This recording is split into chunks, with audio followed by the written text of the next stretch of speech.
The committee room fell silent as Congresswoman Jesmins Crockett stood at the podium, her voice steady and clear as she presented her evidence on voting rights violations. But Texas Senator Ted Cruz had other plans. Within seconds of her opening statement, he interrupted with a sharp point of order. The room turned to watch as Cruz, his signature smirk already forming, prepared to dominate yet another hearing. What happened next would shock everyone in that room. Cruz thought he could steamroll the freshman congresswoman from Texas with his usual tactics. He interrupted her 6 times in the first 10 minutes, each interruption more aggressive than the last. But Crockett had been preparing for this moment her entire career. When Cruz made his 7th attempt to silence her, what came out of her mouth left the entire committee speechless and turned Cruz's own strategy against him in the most devastating way possible. Before we dive into this incredible showdown, hit that like button if you want to see more political moments like this, and don't forget to subscribe so you never miss the latest congressional drama. Now let's see how a first-term representative from Texas absolutely destroyed one of the most seasoned politicians in Washington. The hearing was supposed to be routine. The Committee on the Judiciary had gathered to discuss new voting legislation, and Crockett, serving on her first major committee, was presenting research she'd spent months compiling. Her brown suit was pressed perfectly, her notes organized, her voice confident. She'd practiced this presentation dozens of times, but Ted Cruz had been watching from across the room, his arms crossed, that familiar calculating look in his eyes. The Texas senator had built his entire career on moments like this, finding young Democrats and making examples of them in front of the cameras. At 53, Cruz had earned a reputation as one of the sharpest legal minds in the Senate, someone who could slice through arguments with surgical precision. Crockett was everything Cruz loved to target, young, passionate, and representing a district that had flipped from red to blue. At 33, she was exactly the kind of progressive voice that Cruz made his living opposing. She'd been a civil rights attorney before winning her seat, but committee hearings were different from courtrooms. This was Cruz's domain. As Crockett began reading her opening statement about voter suppression data, Cruz leaned forward in his chair. He'd done this dance 100 times before. Wait for the perfect moment, interrupt with a procedural question, throw the speaker off their rhythm, and then dominate the conversation. It was a strategy that had worked against dozens of Democratic representatives over the years. The cameras were rolling. The room was packed with staffers, reporters, and advocacy groups. This was exactly the kind of high-stakes moment that could make or break a political career. Cruz knew it. Crockett knew it. Everyone in that room could feel the tension building. Ted Cruz sat at the committee table like a predator sizing up its prey. His Harvard law degree gleamed in his background, his years as Texas Solicitor General giving him the kind of courtroom confidence that had intimidated countless witnesses. He'd argued 9 cases before the highest court in the land, written best-selling books, and run for president. In his mind, facing a first-term representative should be easy work. Cruz had built his entire political brand on moments exactly like this one. He was the constitutional conservative who could out-debate anyone, the legal scholar who could find the flaw in any argument, the seasoned politician who knew exactly how to use procedure to control the narrative. His supporters loved watching him dismantle liberal arguments on live television, but what Cruz didn't fully understand was exactly who he was dealing with. Jesmins Crockett hadn't stumbled into Congress by accident. She'd spent years as a civil rights attorney, arguing cases in courtrooms across Texas, defending clients against some of the most powerful legal teams in the state. She'd won cases that everyone said were impossible to win. Crockett had grown up in St. Louis, earned her law degree from the University of Houston, and spent years fighting voter suppression cases long before she ever thought about running for office. She'd faced down hostile judges, aggressive opposing counsel, and courtrooms full of people who underestimated her because of her age and appearance. The stakes in this hearing couldn't be higher. The voting rights legislation they were discussing could affect millions of Americans across the country. But more than that, this was about power. Cruz represented the old guard, the establishment politicians who'd controlled these committees for decades. Crockett represented a new generation of leaders who weren't willing to be silenced or intimidated. The voting rights bill on the table would expand access to early voting, increase poll monitoring, and crack down on voter intimidation. Tactics. For Cruz, this represented everything he opposed about federal overreach. For Crockett, it was about protecting the fundamental right that democracy depends on. Cruz had already made it clear in pre-hearing interviews that he planned to expose what he called the radical agenda behind the legislation. He'd done his research on Crockett, studied her background, and identified what he thought were weaknesses in her legal arguments.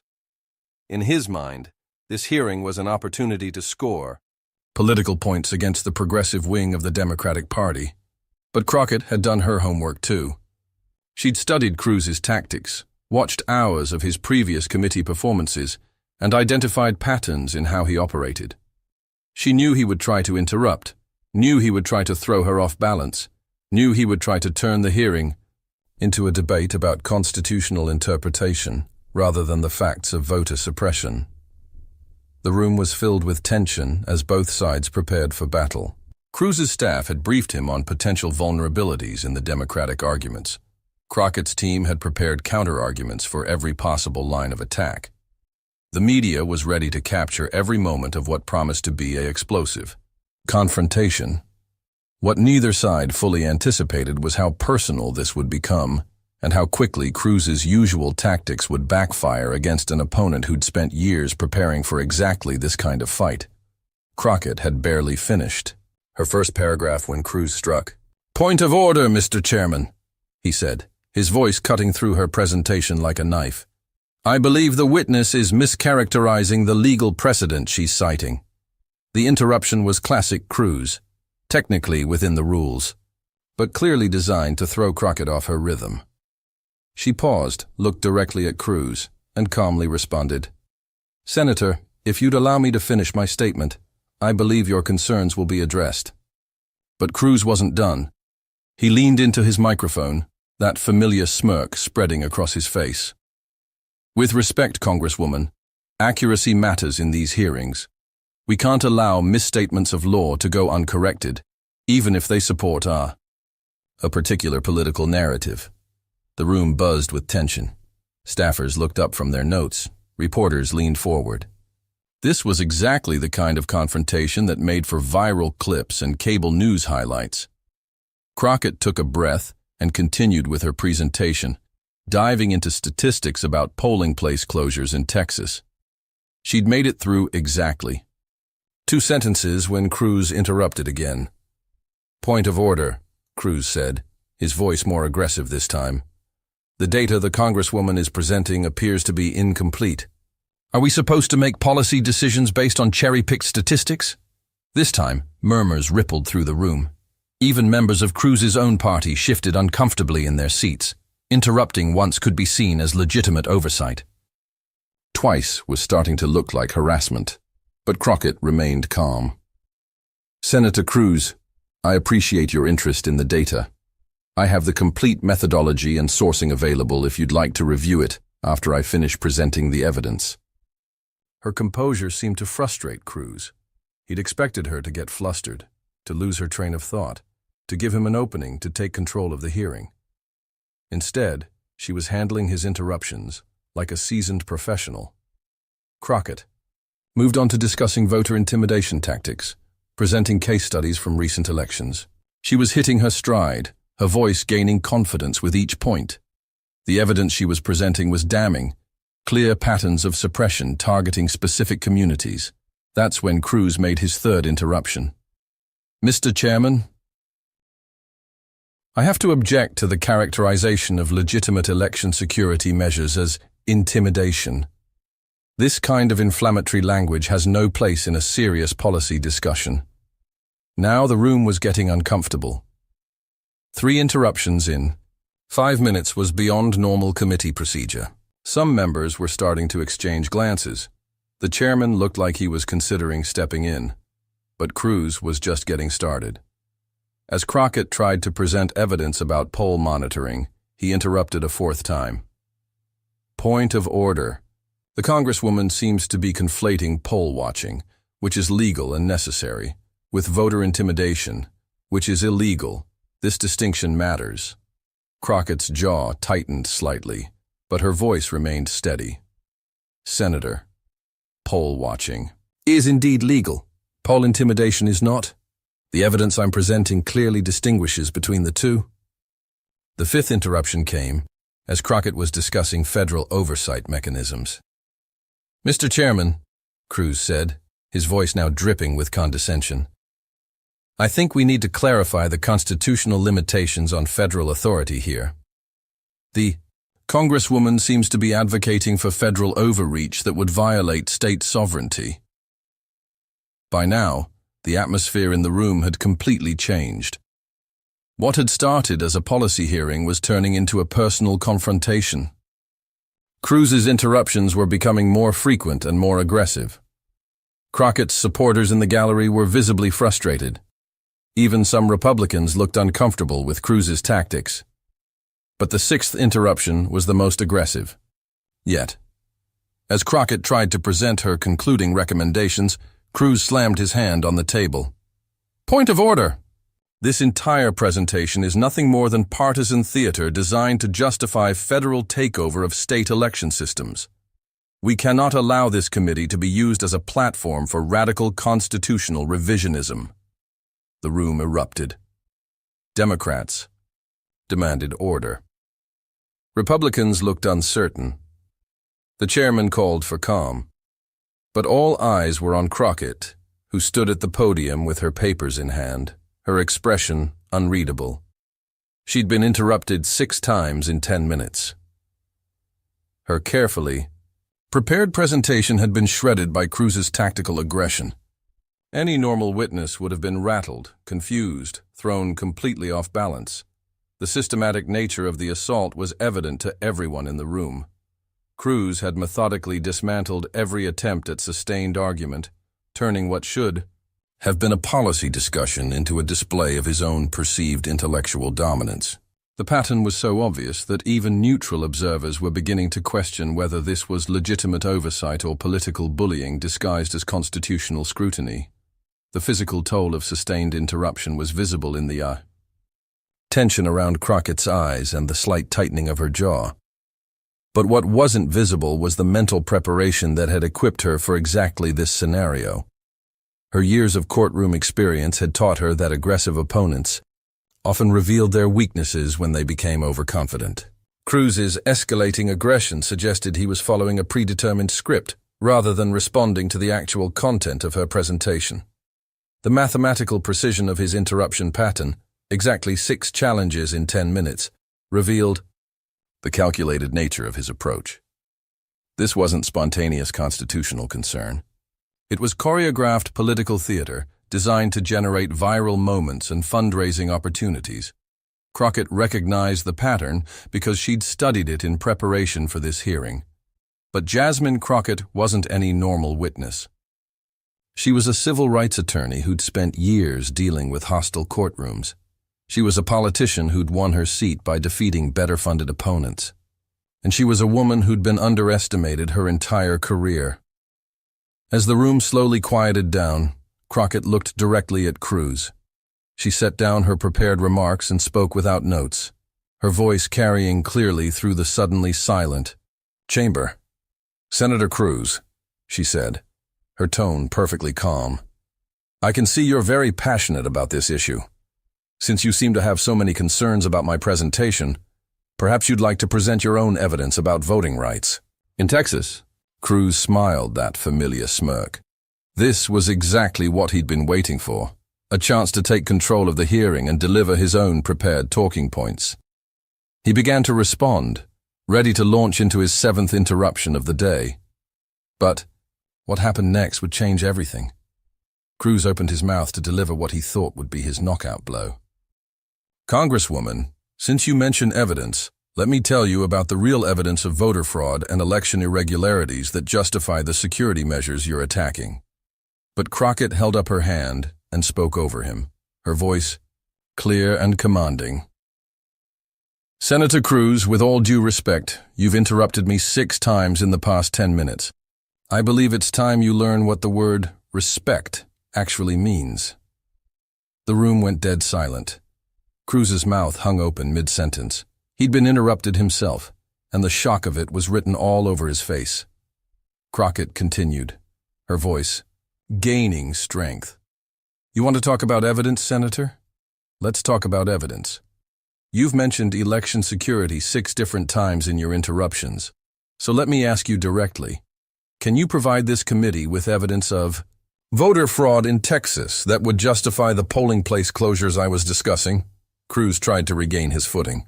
Congresswoman, there are documented cases of irregularities that... Senator, Crockett cut him off again. I asked for evidence, not talking points. Do you have specific data about voter fraud rates in Texas? The question hung in the air like a challenge. Cruz, caught off guard by having his own tactics used against him, stammered for a moment. Well, the issue is more complex than simple fraud statistics. So that's a no, Crockett said calmly.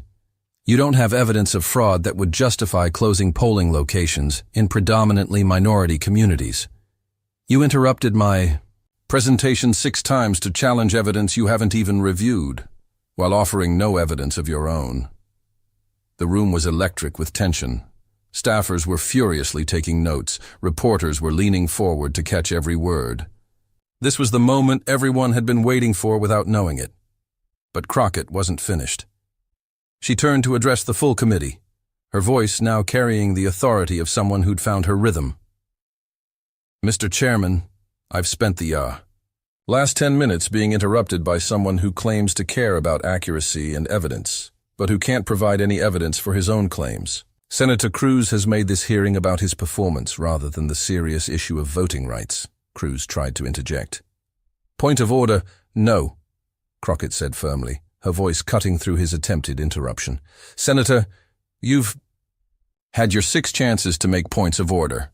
Now, it's time to listen. The power dynamic in the room had completely shifted. Cruz, who'd controlled the hearing for the first 10 minutes, suddenly found himself on the defensive. His usual tactics, interruption, intimidation, procedural manipulation, had been turned against him by someone who knew exactly how to handle aggressive opponents. Crockett turned back to her notes, but instead of continuing her original presentation, she shifted to a direct response to each of Cruz's interruptions. Senator Cruz questioned my legal precedent citations. I have the case law right here if he'd like to review it. He questioned my data methodology. I have peer-reviewed studies from 3 different universities. He questioned my characterization of voter intimidation. I have sworn affidavits from affected voters. With each point, she placed documents on the table with a satisfying thud. The visual effect was powerful. Concrete evidence versus empty rhetoric. But what I don't have, Crockett continued, is any evidence from Senator Cruz supporting his claims about election fraud or the necessity of the restrictive measures he's defending.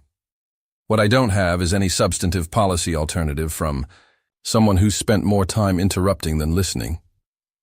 Cruz's face was flushing red. He tried one more time to regain control. Congresswoman, if you understood constitutional law... Senator, Crockett interrupted, her voice sharp as a blade. I practiced constitutional law before I came to Congress. I argued voting rights cases in federal court while you were writing fundraising emails about them. So please don't lecture me about constitutional law when you can't even follow basic committee procedure. The room erupted. Democrats were applauding. Republicans sat in stunned silence. Even the chairman looked impressed, despite trying to maintain neutrality. But Crockett still had one more devastating blow to deliver.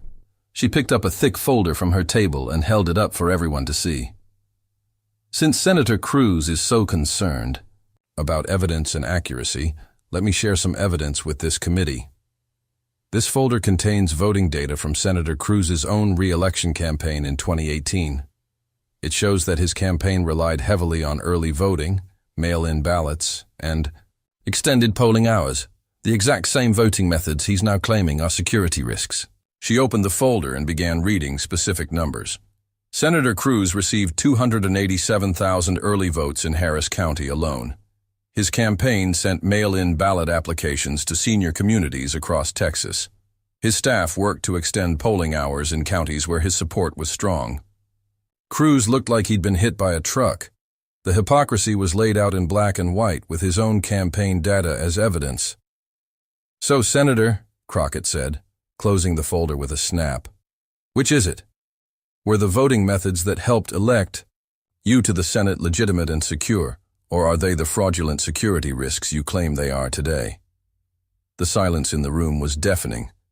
Cruz opened his mouth to respond, but no words came out.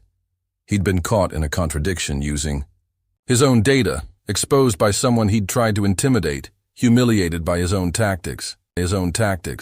Crockett set the folder down and looked directly at Cruz. "Senator, you've interrupted me 6 times today, but your 7th attempt just proved my point better than any presentation I could have given. When politicians attack voting rights while relying on those same rights for their own elections, that's not constitutional principle, that's political hypocrisy." The room exploded in applause from the Democratic side. Even some Republicans looked uncomfortable with Cruz's exposure. The chairman called for order, but the damage was done. Cruz sat back in his chair, his usual smirk completely gone, replaced by the look of someone who'd just had his own strategy turned against him in the most public way possible. He'd tried to destroy a freshman congresswoman, and instead had been systematically dismantled by his own tactics. The immediate aftermath of Crockett's takedown was electric. As the committee moved to recess, staffers were already pulling out their phones. The clip of Cruz's humiliation was hitting social media before the hearing had even officially ended. The speed of the digital reaction was unprecedented, even by modern political standards. Within 60 seconds of Crockett's "Senator, you've had your 6 chances" line, video clips were being uploaded to multiple platforms simultaneously. Social media managers for political organizations had been watching the hearing live, and they moved with practiced efficiency to capitalize on the viral moment. The hashtag wars began immediately. Fracker Crockett destroy.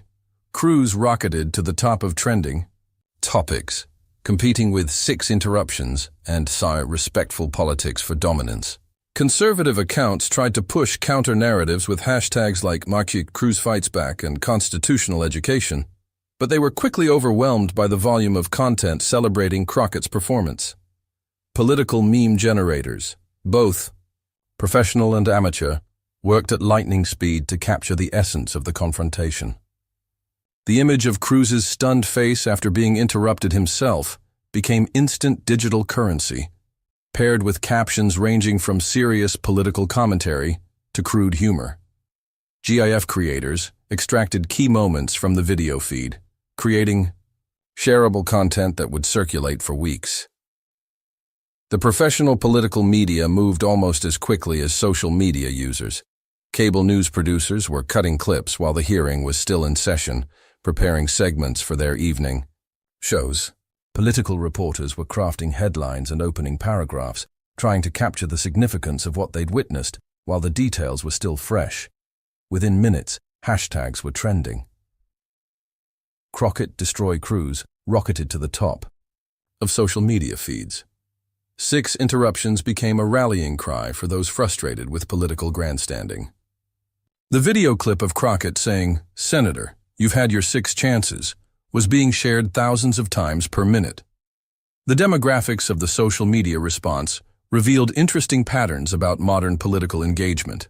Younger users, particularly those under 35, were sharing clips with commentary about generational change in politics. Older users focused more on the substantive policy questions Crockett had raised. Women across all age groups responded particularly strongly to seeing female politicians successfully stand up to male aggression. International observers began sharing the clips as well, with political commentators in other democracies using the exchange as an example of both the problems and potential solutions in modern democratic discourse. Parliamentary systems in other countries began examining whether similar dynamics existed in their own legislative proceedings. The media reaction was swift and brutal for Cruz. Political commentators who'd spent years watching his committee performances were calling this his worst defeat ever. The contrast was stark. Cruz, the seasoned constitutional lawyer, had been outmaneuvered by a freshman representative using nothing but facts and his own campaign data. Progressive groups seized on the moment immediately. Voting rights organizations were already cutting ads featuring Crockett's performance. Fundraising emails went out within hours, using the confrontation to highlight the importance of protecting voting access. Democratic campaign committees saw donations spike as supporters rallied around someone who'd finally stood up to Cruz's bullying tactics. But the impact went far beyond just one bad day for Ted Cruz. The video became a masterclass in how to handle political intimidation. Law schools started using it as an example of effective cross-examination techniques. Political training programs added it to their curricula for handling hostile questioning. Communication experts analyzed every aspect of Crockett's performance, from her vocal tone to her body language.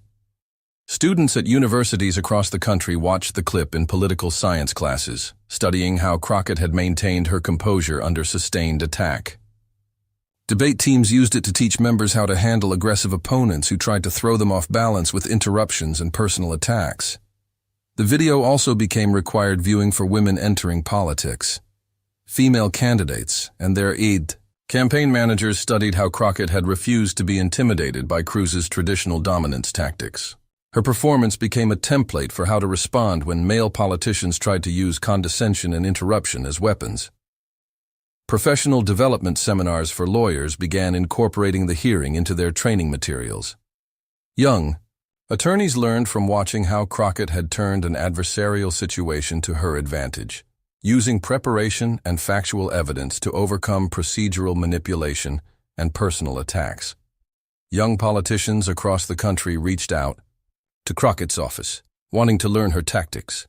Women in politics especially connected with her performance, seeing it as proof that preparation and principle could overcome bluster and intimidation. Her staff began receiving requests from political organizations wanting to book her for training, sessions, and strategy meetings. Congressional staff members from both parties quietly began studying the tactics she'd used, recognizing that the political landscape was changing. The old methods of intimidation and procedural manipulation were becoming less effective against a new generation of politicians who'd grown up watching political theater and understood how to counter it.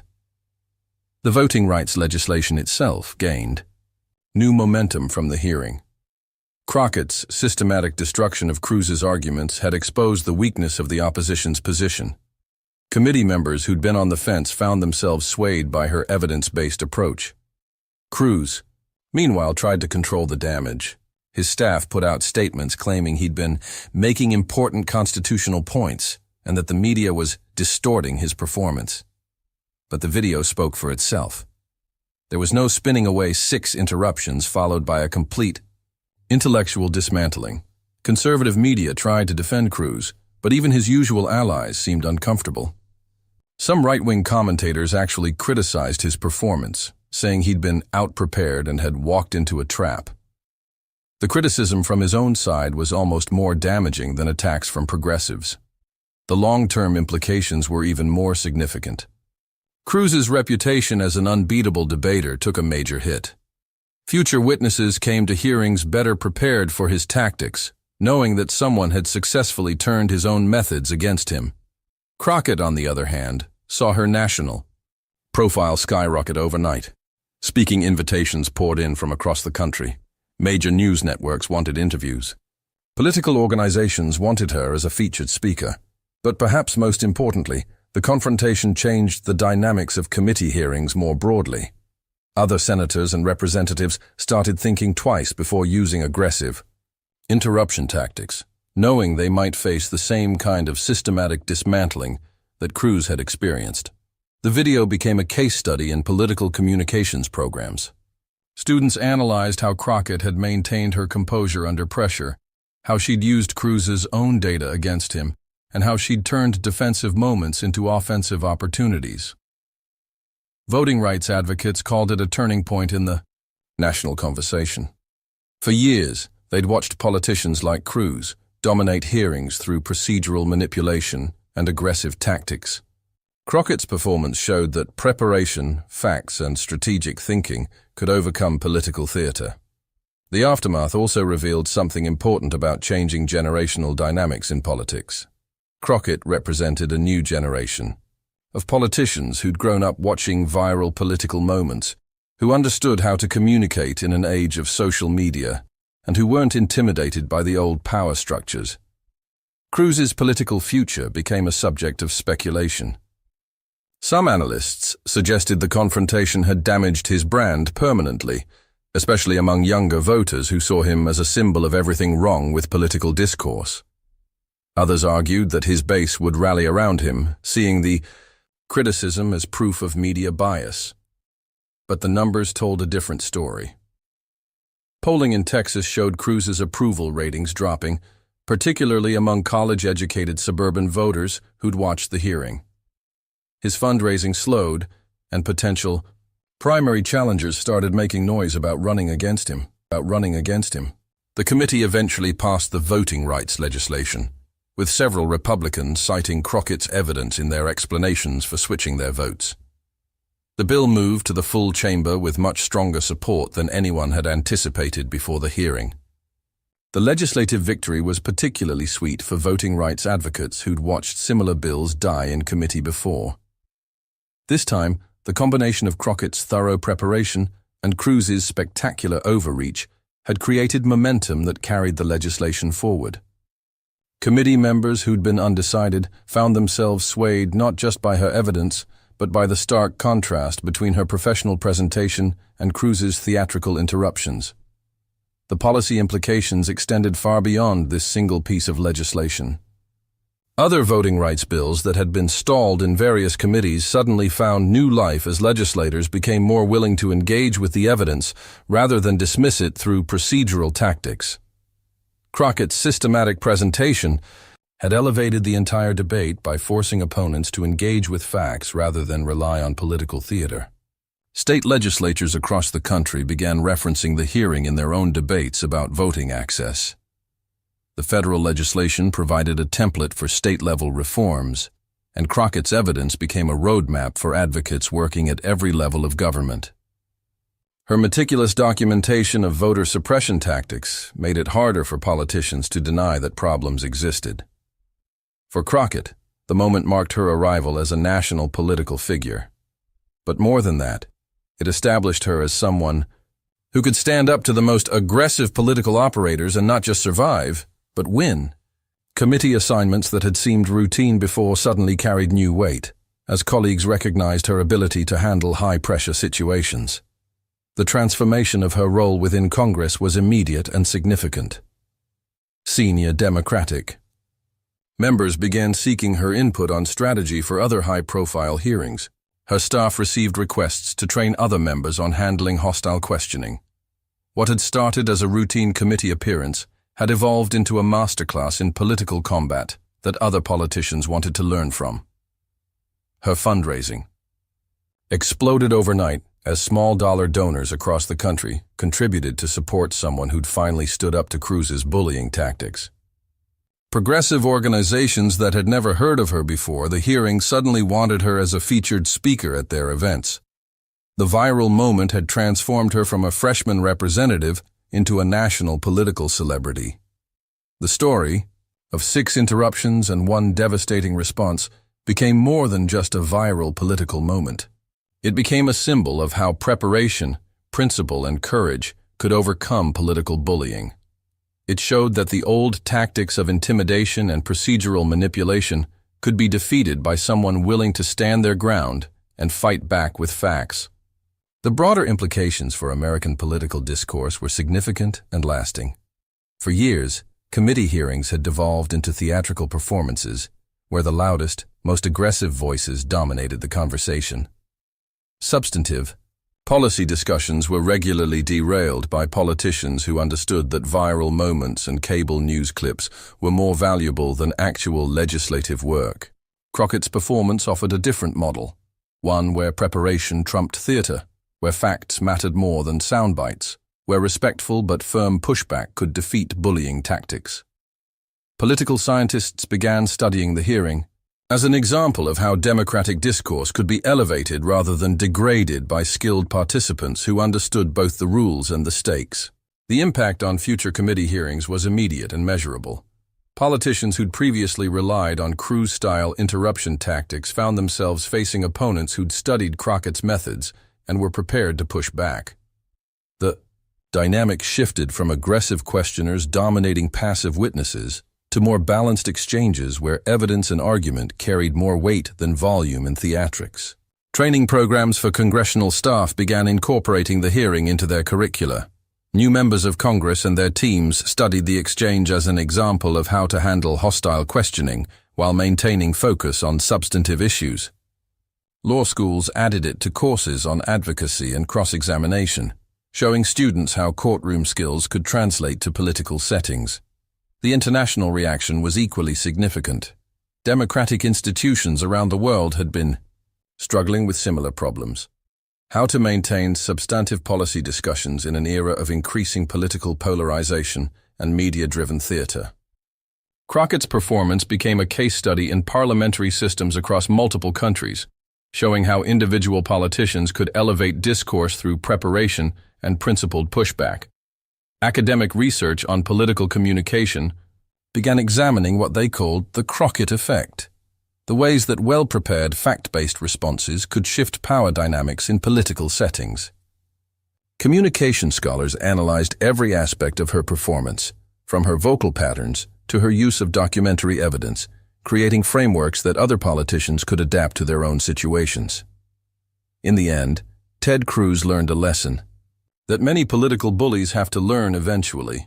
There's always someone smarter, better prepared, and more principled waiting to expose your tactics. For Jesmins Crockett, it was proof that sometimes the best defense is a perfectly executed offense. The hearing ended, but the impact continued to ripple through American politics. And somewhere in Texas, voters were taking note of which politicians could handle themselves under pressure, and which ones crumbled when their own tactics were used against them. The transformation of political discourse didn't happen overnight, but the seeds were planted in that committee room. Future political historians would mark this hearing as a turning point, the moment when a new generation of politicians showed they wouldn't be intimidated by the old guard's tactics, and when preparation and principle proved more powerful than bluster and theater. The cultural impact extended far beyond the immediate political sphere. Business schools began incorporating the hearing into leadership training programs, using it as a case study in how to maintain composure under pressure while effectively responding to aggressive tactics. Corporate executives and their communications teams studied Crockett's methods for handling hostile questioning during earnings calls and shareholder meetings. Educational institutions at every level began examining the confrontation as an example of effective advocacy and argumentation. High school debate teams watched the clips to learn about preparation strategies and tactical responses to interruption-based attacks. College communication programs used the hearing to teach students about the importance of factual preparation in combating rhetorical manipulation. The legal profession took particular notice of Crockett's performance, recognizing the way she had successfully translated courtroom advocacy skills into the political arena. Bar associations began organizing continuing education seminars that analyzed her techniques, particularly her ability to maintain focus on substantive issues while effectively countering procedural attacks. International observers and democratic institutions in other countries began studying the hearing as an example of both the problems and potential solutions in modern democratic discourse. Parliamentary systems in multiple nations examined whether similar dynamics existed in their own legislative proceedings and what lessons could be learned from Crockett's approach. The psychology of the confrontation became a subject of academic study in multiple disciplines. Political scientists analyzed the power dynamics involved in interruption-based tactics and evidence-based responses. Communication researchers examined the verbal and nonverbal elements that made Crockett's performance so effective. Psychology departments studied the emotional regulation techniques that allowed her to maintain composure under sustained pressure. Women's leadership organizations across the country began using clips from the hearing in their training programs, showing how preparation and principled pushback could overcome traditional intimidation tactics. The confrontation became a symbol of changing power dynamics in professional settings, demonstrating that aggressive behavior was no longer guaranteed to overwhelm careful preparation and factual argumentation. The hearing also had significant implications for media literacy education. Educators began using the confrontation to teach students how to identify the difference between substantive argument and theatrical performance, how to recognize manipulation tactics disguised as legitimate procedure, and how to evaluate the quality of evidence presented in political discussions. Social media platforms themselves began studying the viral spread of the hearing clips as an example of how authentic moments of political accountability could organically generate massive engagement. The rapid spread of the content provided insights into what types of political content resonated most strongly with different demographic groups, and why certain moments achieved viral status while others did not. Thanks for watching this incredible political showdown. If you want to see more moments like this where political bullies get exactly what they deserve, smash that like button and subscribe to never miss the latest congressional drama. And let us know in the comments. What do you think about Crockett's takedown of Cruz? Was this the moment that changed everything? We'll see you in the next video where we break down the political aftermath and what this means for both of their careers. Going forward,